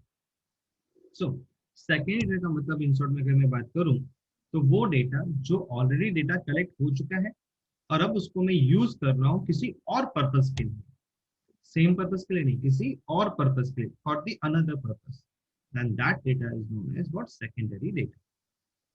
अब generally क्या होता है, आप newspaper कभी भी देखोगे ना, कोई ग्राफ आता है, कोई टेबल आता है, तो उसके नीचे लिखा हुआ होता है सोर्स, दैट मीन्स उन्होंने वो डेटा कहीं और से लिया है, राइट। तो इसका मतलब है कि उन्होंने सर्वे नहीं किया, किसी और ने सर्वे किया था, अब आप इसको किसी और पर्पस के लिए यूज कर रहे हो, तो उसे हम कहते हैं सेकेंडरी डेटा। तो इसलिए क्या बोला गया, व्हेन, अभी सपोज मेरे को मान लो कि मेरे को एक मंदिर बनाना है, बराबर है, मेरे को एक दिगंबर देरासर बनाना है, ओके चलो मंदिर में मेरे को देरासर बनाना है, एक दिगंबर का देरासर। अब जैन जो है वो दो टाइप के होते हैं। अब इसकी इंफॉर्मेशन में क्या करूंगा, मैं घर घर जाके सर्वे नहीं करूंगा, मैं क्या करूंगा, वहां के सिटी सिविक सेंटर पे चला जाऊंगा और उनको रिक्वेस्ट करूंगा और उनसे इंफॉर्मेशन कलेक्ट करूंगा कि यहाँ पे कितने लोग जैन हैं और उसमें दिगंबर के कितने लोग हैं, ताकि मैं कोई देरासर बनाना बनाऊं या नहीं बनाऊं वो पता चलता है। यस, ऐसे ही हम कहीं भी बनाएंगे नहीं देरासर, हम पहले इंफॉर्मेशन को कलेक्ट करते हैं और फिर हम मंदिर का निर्माण करेंगे, देरासर का निर्माण करेंगे। तो इवन कोई भी मंदिर, जैसे आज पेट्रोल पंप है, तो पेट्रोल पंप भी मुझे वहां पे लगाना है, उस एरिया में नहीं लगाना है, उसका भी हम क्या करते हैं, सर्वे करते हैं। तो वो सर्वे जो फर्स्ट टाइम कोई करेगा तो that is a primary data, पर बाद में मैंने किसी और पर्पस के लिए उसको यूज कर लिया तो उसको मैं क्या बोलूंगा, secondary data. So primary data is more reliable माना गया है कंपेयर टू सेकेंडरी डेटा, क्योंकि प्राइमरी डेटा आपने खुद पर्सनली जाके कलेक्ट किया है, इसलिए उसको रिलायबल मानना पड़ेगा। सेकेंड डेटा पुराना डेटा हो जाएगा, उसके बाद आप उसको किसी और पर्पस के लिए यूज करो तो कोई काम का नहीं रहेगा। Primary data is divided into three parts, हमने ऐसा ऊपर पढ़ा है प्राइमरी डेटा में। यस, आपको क्या करना है, तो फर्स्ट में यह करेक्शन करना है कि you will write down this is a question, ये कैंसिल हो जाएगा, this is second observation and this is third interview method. Question is divided into two parts, जहां पे आप लिख सकते हो कि एन्यूमरेटर्स खुद जाएंगे पर्सनली और इंफॉर्मेशन को कलेक्ट करेंगे और खुद ही क्वेश्चन में भरेंगे, और दूसरा होता है मेल्ड क्वेश्चन। तो क्वेश्चन में enumerators and meld, okay, so this is the correction to be done. Interview method is divided into three parts: indirect interview, personal interview and telephone interview. अब हम बात करते हैं एक एक करके। सबसे पहले है interview method. In this method investigator asks the question to the respondents and record the information. It is suitable for coverage of small area. तो जब स्मॉल एरिया हो वहां पे मैं इंटरव्यू मेथड में काम कर सकता हूँ, क्योंकि उस टाइम पे मेरा टाइम कंज्यूमिंग एंड एक्सपेंसिव भी बहुत होता है, क्योंकि आज वो मेरे यहाँ पे आएंगे, मेरे यहाँ पे आएंगे, मेरे ऑफिस में आएंगे, मेरे ऑफिस में आएंगे, तो मेरा क्या मतलब, मेरा जो बाहर का ऑफिस का प्रेमाइसेस है वो यूज होगा, वहां पे वो लोग को मुझे चाय पानी भी देना पड़ेगा, साथ में नाश्ता भी देना पड़ेगा, मतलब स्नैक्स टाइप, एटी टाइप, क्योंकि इंटरव्यू में अगर टाइम ज्यादा लग गया तो they do not get bored, उनको ऐसा नहीं है फीलिंग्स, तो वो एक्सपेंसिव हो जाएगा और साथ में मेरा टाइम कंज्यूमिंग भी होगा। तो इन दिस मेथड इन्वेस्टिगेटर जो होता है वो खुद क्वेश्चंस पूछता है रेस्पोंडेंट्स को personally, okay, that is why it is an interview method. अब इस इंटरव्यू मेथड को हमने तीन पार्ट में डिवाइड किया था। तो पहला था पर्सनल इंटरव्यू। अब ये पर्सनल इंटरव्यू कब सुटेबल होता है, तो ना try to understand one thing, जब कोई साइक्लोन आ रहा होता है या अर्थक्वेक हुआ होता है, सुनामी आई होती है, प्लेग आया होता है, तब जो इन्वेस्टिगेटर होता है ना वो डायरेक्टली पूछता है, जब सुनामी आई, आपने देखा कि सुनामी आ रही है, तब आपके मन में क्या महसूस हुआ कि आप क्या करेंगे, बताइए हमारे दर्शकों को। ऐसा वो क्वेश्चन हमारे न्यूज चैनल के रिपोर्टर्स पूछते हैं डायरेक्टली, है ना। आपको कैसा महसूस हुआ कि जब अर्थक्वेक आया, झटके लग रहे थे धरती पे, तब आप उस टाइम पे क्या कर रहे थे, जरा बताएंगे हमारे दर्शकों को। तो मतलब ये सब चीजें आपको पूछी जाती है। अभी कोई आपको पूछेगा, जैसे भी अभी कोविड-19 चल रहा है, आपको कैसा फीलिंग हो रहा है, आपको क्या लगा कि आपको क्या करना चाहिए आपके लिए, तो ऐसा आपके जो क्वेश्चंस आपको डायरेक्टली पूछे जाते हैं, that is known as personal interview method. So under this method researcher और investigator directly contacts the informant who can supply him desired first hand information. So results obtain may be quite reliable हो सकता है, original हो सकता है and uniform हो सकता है, but this method is costly भी है एंड टाइम कंज्यूमिंग भी है। आपने कभी नोट किया किसी भी पेशेंट को अगर कोरोना हो गया था तो कोई भी रिपोर्टर ने जाके पूछा कि आपको जब ये रिजल्ट पता चला कि आपका पॉजिटिव है कोरोना, तो आपको कैसा महसूस हो गया, आप क्या करेंगे नेक्स्ट स्टेप, ऐसा किसी ने पूछा? किसी ने नहीं पूछा, है ना? सो होता है ऐसा भी। It is suitable in such cases का नेचुरल कैलेमिटीज हो, cyclone, earthquake, tsunami, plague etcetera. Next is indirect interview method. Indirect interview method का मतलब क्या होता है कि यहाँ पे एक बेस्ट एग्जांपल मुझे ये लगता है कि सुबह सुबह आज आपके फ्रेंड से आपकी बात हुई फोन पे, बराबर है, आपके फ्रेंड ने बोला मैं फर्स्ट क्लास हूँ, ये हुआ, आज हम शाम को मिलेंगे, पिक्चर देखने जाएंगे एक्स्ट्रा, और आप वो भी जाते हैं। दोपहर में आपने उसको फोन किया, दोपहर में आपने फोन किया तो उसकी मम्मी ने फोन उठाया, बोला कि बेटा हम लोग हॉस्पिटल, ओके, और आप भी तुरंत फिर हॉस्पिटल पहुंच जाते हो। और जैसे ही आपने देखा आपके फ्रेंड को बेड पे लेटे हुए, अब तुरंत आंटी ये क्या हुआ, कब हुआ, कैसे हुआ, सुबह तो मेरी बात हुई थी उससे, हम पूछते हैं। तो हमने क्या किया, थर्ड पार्टी को पूछा, क्योंकि वो पर्सन सोया हुआ है, उसको तो पूछा नहीं हमने, तो हमने क्या किया, आंटी को पूछा, अंकल को पूछा, या किसी और को पूछा, या किसी के घर पे डेथ हो जाती है तो हम डायरेक्टली तो नहीं पूछते, तो किसी और को पूछते हैं ना कि कैसे हुआ, क्या सब ठीक था, कि अंकल बीमार थे, आंटी बीमार थी, ये सब पूछते, थर्ड पार्टी को पूछते हैं। तो that is an indirect interview method. So देखो यहाँ पे क्या लिखा है इसमें, it is suitable in case of accident, that is rail accidents, road accidents हो तो हम लोग क्या करते हैं, इनडायरेक्ट इंटरव्यू मेथड करते हैं। So in this indirect oral investigation, it is not possible or desirable to approach the informant directly after. So a third person is contacted who is expected to know the necessary details about the person and whom the inquiry is made. कभी कभी हम भी पूछते हैं ना आपको, भाई आज आपका फ्रेंड क्यों नहीं आया, कहाँ गए बाकी के लोग, तो टीचर्स पूछती है अपने कि कहाँ गए बाकी के लोग, क्यों नहीं आए, तो आप फिर इंफॉर्मेशन दे देते, that is known as what, indirect interview method. Then is telephonic interview. Now in this telephonic interview में क्या होता है, एक क्विक रिस्पॉन्स है, जो आज हर कंपनी भी कर रही है टेलीफोनिक इंटरव्यू मेथड। अभी क्या होता है कि कंपनी के अंदर में दो पोस्ट खाली है और उन्होंने पेपर में ऐड दे दिया, पेपर में ऐड दे दिया, तो अब क्या होगा कि डेफिनेटली जो भी उसे देखेगा तो वो अपना रिज्यूम, कुरिकुलम वाइटे तो कंपनी को भेजेगा। अब पता चला कि कंपनी के अंदर में एक पोस्ट के लिए 50 एप्लीकेशन आई हैं एंड दूसरे पोस्ट जो थी उसके लिए 100 एप्लीकेशन आई हैं। अब कंपनी सबको तो बुला नहीं सकती, इवन उसमें से जब उन्होंने उनके रिज्यूम को पढ़ा, क्यूरिकुलम को पढ़ा, तो पता चला कि out of them 10 to 12 candidates are most suitable है, उनको बुलाना चाहिए। पर कंपनी यही सोचती है कि ये जो मेरी पोस्ट है वो बहुत एक इंपॉर्टेंट पोस्ट है, और उसके लिए मैं उन 10 लोग या 12 लोगों को अगर मैं बुलाऊंगा तो उनका टाइम वेस्ट होगा, क्योंकि मुझे तो एक ही पर्सन चाहिए। तो हम लोग क्या करते हैं, उनको फोन करते हैं एक दिन पहले और पूछते हैं कि भाई हम इस XYZ कंपनी से बोल रहे हैं, आपने अपना कुरिकुलम वाइटे डाला था, CV डाला था, तो हम उसका आपका इंटरव्यू पहले टेलीफोनिक से लेंगे, जिसके कम से कम 2 से 3 राउंड होंगे। वी डू नॉट वांट कि आप हमारे यहाँ कंपनी में आए और आपका भी जो कीमती समय वो थोड़ा वेस्ट हो, तो we can have some conversation of 15-20 minutes या 30 मिनट्स ऑन फोन और, because where do you stay and our company का जो डिस्टेंस है वो काफी है, और वो भी एक ऑफिशियल टाइम पे आना, ऑफिस के टाइमिंग्स पे, तो टाइम इंटरवल जो है ट्रैवलिंग करने का वो भी आपका वेस्ट होगा, तो हम वो नहीं चाहते, इधर टाइम इज मनी। तो वो लोग क्या करते हैं, फिर टाइम एक फोन पे डिसाइड करते हैं और उस टाइम पे वो आपको फोन करते हैं और फोन करके आपसे बातें करेंगे, आपके बारे में देख सोचेंगे आप क्या सोचते हैं, क्या करते हैं।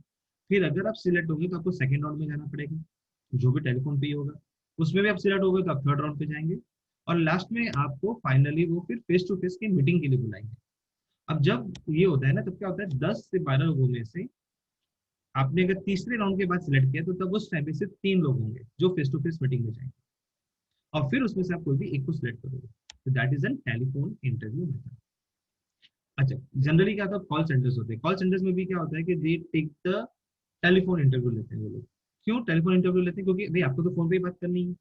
कॉल सेंटर्स में जनरली एक होता है मेल करना, दूसरा होता है फोन पे बात करना। तो वो आपका ये देखते हैं कि आपका कन्वर्जेशन कैसा है उस टाइम पे फोन पे। तो इसीलिए टेलीफोन इंटरव्यू मेथड भी कब काम आता है। So in this method, investigator will ask the question to respondents on telephone and collect the information. It is less expensive as compared to the other method के सामने. So I hope the three methods are clear to you: personal interview method, indirect interview method, and telephonic interview method. तो ये थे हमारे interview के method के parts. चलिए अब हम चलते हैं about the two, that is mailed questionnaire method. अभी मेल्ड क्वेश्चनर मेथड क्या है? In this method, a list of questions in systematic order is prepared and dispatched to the respondents. अभी मेल का मतलब क्या होता है कि आप उसके घर पे जा नहीं सकते और इन्फॉर्मेशन कलेक्ट नहीं कर सकते आपके क्वेश्चन से। तो आप क्या करोगे, उसको एक सिस्टमेटिक, पहले तो क्वेश्चनर जो है वो सिस्टमेटिक मैनर में होना चाहिए, लिमिटेड क्वेश्चंस होने चाहिए with tick markings, A B C D के ऑप्शन के फॉर्म में होना चाहिए कि वो क्वेश्चन को रीड करे और उसको टिक मारे। अब सपोज हम लोग कहीं रेस्टोरेंट में खाना खाने जाते हैं और खाना खाने के बाद एक बिल के साथ एक छोटा सा फॉर्म आ जाता है, क्वेश्चनर फॉर्म, कि how do you like our food, kindly rate us, और ऊपर लिखा रहता है, बॉक्स रहता है, उस पर आपको टिक करना होता है। आपको हमारी सर्विस कैसी लगी, क्या हमारे मैनेजर्स पोलाइट थे, हमारे फूड एम्बियंस नीटनेस क्लीननेस को लेके वो क्वेश्चंस पूछते हैं और हम लोग क्या करते हैं, टिक लगाते हैं। That is questionnaire. तो जब आप क्वेश्चनर को उस रेस्पोंडेंट के घर पे मेल कर रहे हो, या आप पोस्ट कर रहे हो, या आप ईमेल कर रहे हो, वॉट एवर, आजकल जमाना ईमेल का है तो हम लोग ईमेल कर देते हैं, पर कईयों के पास नेट सर्विस अवेलेबल नहीं होती तो हमने हमें पोस्ट कर दिया। तो हमने पोस्ट कर दिया, पर वो किसमें होना चाहिए, सिस्टमेटिक ऑर्डर में होना चाहिए।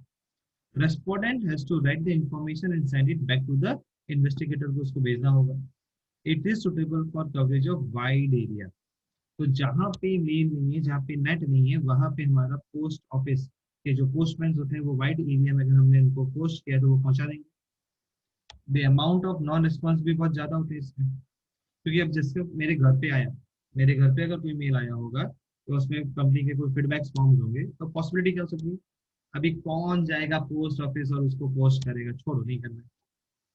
दूसरा हो सकता है कि भाई मैंने दो तीन भरा और फिर छोड़ दिया और मैं भूल गया बाद में, लैंग्वेज थोड़ी हार्ड लगी तो इसलिए छोड़ दिया। या ये भी हो सकता है कि मैंने टिक लगा दिया और कुछ दो तीन क्वेश्चंस को छोड़ के और उसको मेल कर दिया, पोस्ट कर दिया। तो वो जो भी क्वेश्चंस होंगे उनके लिए वो इनकम्प्लीट होंगे, वो उसको कंसिडर नहीं करते हैं, तो इसमें नॉन रिस्पॉन्स भी मैक्सिमम सबसे ज्यादा होते हैं। अब जब एन्यूमरेटर खुद जाता है पर्सनली, तो वो क्या करता है, पर्सनली फेस टू फेस जाके बात करेगा और पोलाइट होगा, उसे हमें ट्रेनिंग देनी पड़ती है। तो that is N enumerator method, जब हम लोग खुद जाके बात करेंगे। Now what is observation method?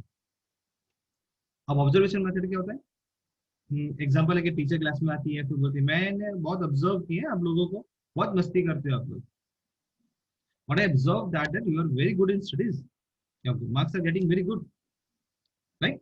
हम लोग जनरली बोलते हैं ना ऑब्जर्वेशन मेथड, ऑब्जर्व करना। मैंने ऑब्जर्व किया है कि इस टाइम पे ट्रैफिक ज्यादा होता है तो we should take the another route, right. हम लोग का ये था observation method.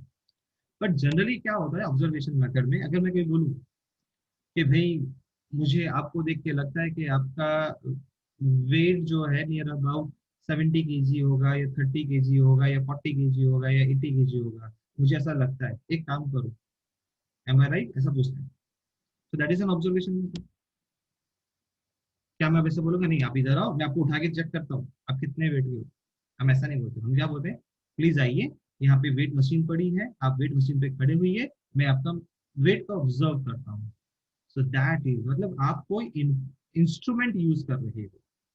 So when you are using some instrument to measure over here, that is known as what? Observation method.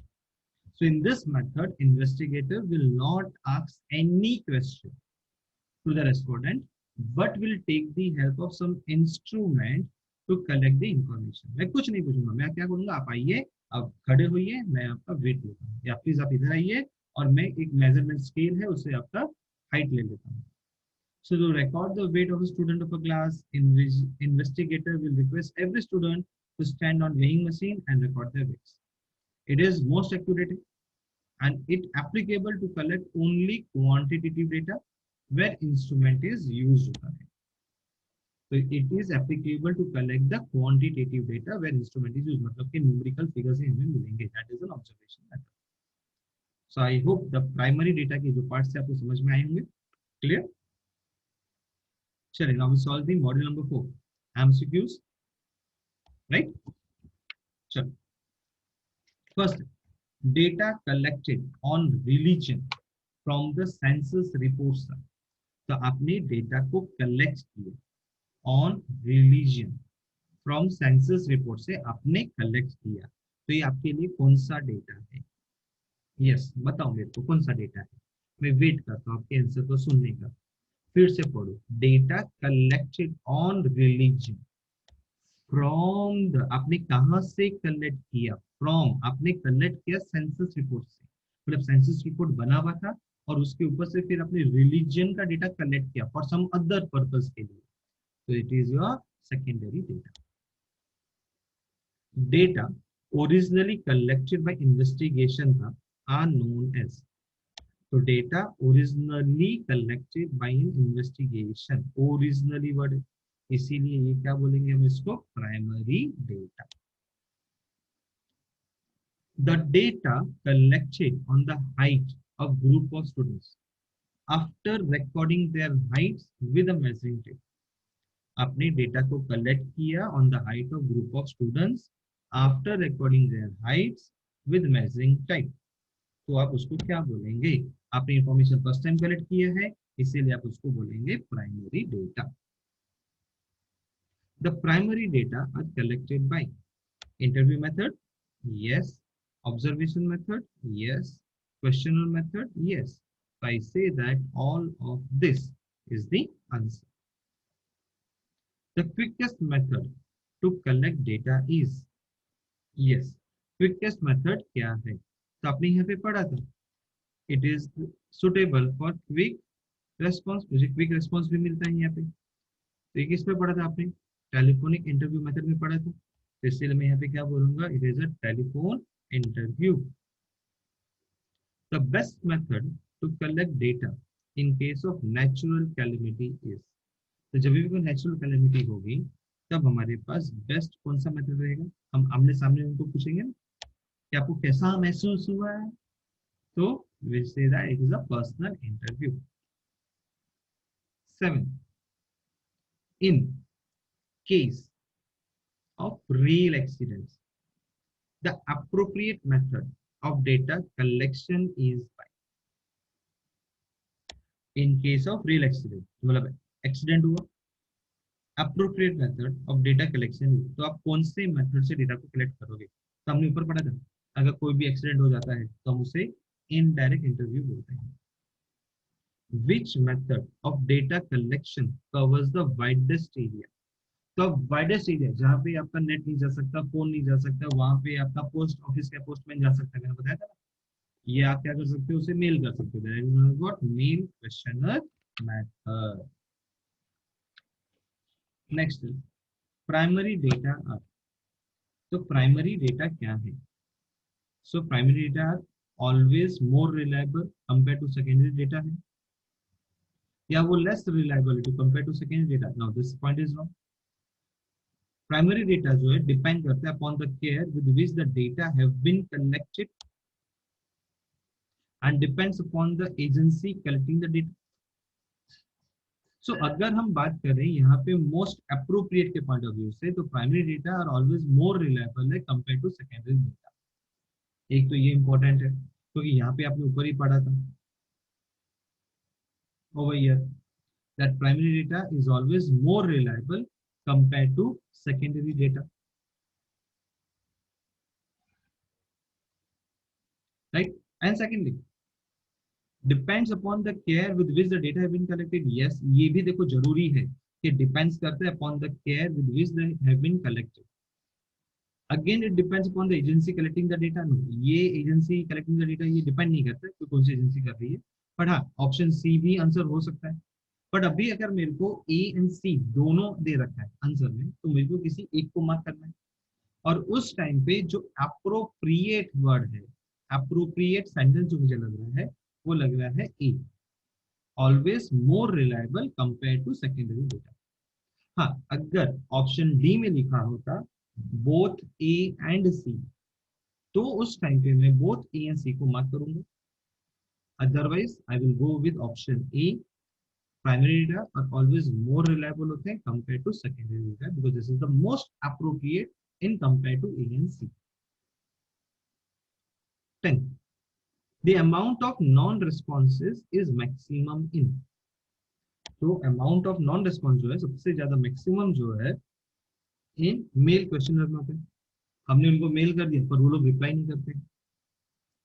In indirect oral investigation data is not capable of numerical expression या not possible और desirable to approach the informant directly.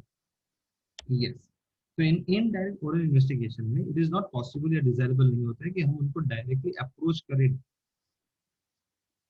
वो कोई आपका friend so रहा हो और आप उसको फ्रेंड को सोते हुए उठाओ और पूछो, ए बता चल कैसे हुआ तेरा एक्सीडेंट, जबकि उसके पापा मम्मी वहां बैठे हो, हम ऐसा पूछते हैं? हम ऐसा नहीं कर सकते। The data obtain by internet is, तो जो भी डेटा हमें गूगल देवता देते हैं वो क्या है? सेकेंडरी डेटा, क्योंकि पहले इंफॉर्मेशन तो उन्होंने कलेक्ट करी और बाद में हम यूज कर रहे हैं। अब ये मत बोलना सर हम भी तो यूज कर रहे हैं ना पहले, तो वो नहीं। It is a data obtain by internet, उसको बोलते हैं secondary data. According to the source of collection data is divided into, तो डेटा जो है according to source of collection is divided into two parts, secondary and primary. तो we say that option C, A and B is the answer. So what we say that what we have covered, जो हमने overview लिखा था आज, उसमें से आज हमने क्या क्या कवर कर लिया है हमारा, चलो देख लेते हैं। तो we have studied the introduction, definition, right, हमने पढ़ लिया।